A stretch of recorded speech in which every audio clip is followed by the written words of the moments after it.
গল্প স্ট্রবেরির জন্য লাভ। এক ছিল ছোট্ট একটি বাচ্চা, নাম তার নিলয়। দুষ্টু কিন্তু খুবই মিষ্টি। একদিন বিকেলে সে খেলতে খেলতে চলে গেল বাগানে। হঠাৎ তার চোখে পড়ে একেবারে গাছের ডালে ঝুলে আছে লাল টসটসে একটা স্ট্রবেরি, যেন ডাকছে, এসো আমাকে খাও।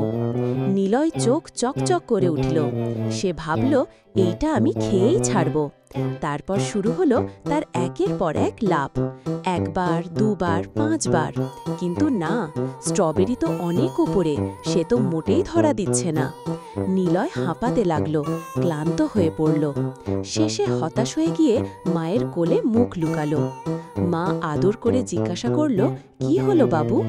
নিলয় বলল, মা, ও স্ট্রবেরিটা কিছুতেই পাই না, ও খুব দুষ্টু। মা হেসে বললেন, আচ্ছা, এবার আমার পিঠে উঠে দাঁড়াও, তারপর এক লাফে ধরো। দেখো, তোমার শক্তি আর আমার ভালোবাসায় মিলেই কাজ হবে। নিলয় তৎক্ষণাৎ উঠে গেল মায়ের পিঠে। মা শক্ত করে দাঁড়িয়ে থাকলেন। নিলয় এক গভীর শ্বাস নিয়ে লাফ দিল এবং হ্যাঁ, সে স্ট্রবেরিটা একেবারে ধরে ফেলল। কিন্তু ওই আনন্দে সে ভারসাম্য রাখতে পারল না। স্ট্রবেরি সহ নিচে পড়ে গেল ধূপ করে। মা দৌড়ে এলো, কিন্তু নিলয়ের মুখে কোনো কান্না নেই, বরং এক চিলতে হাসি। মাটিটা পড়ে থাকা স্ট্রবেরি খেয়ে সে বলল, মা, এটা ছিল পৃথিবীর সবচেয়ে মজার স্ট্রবেরি।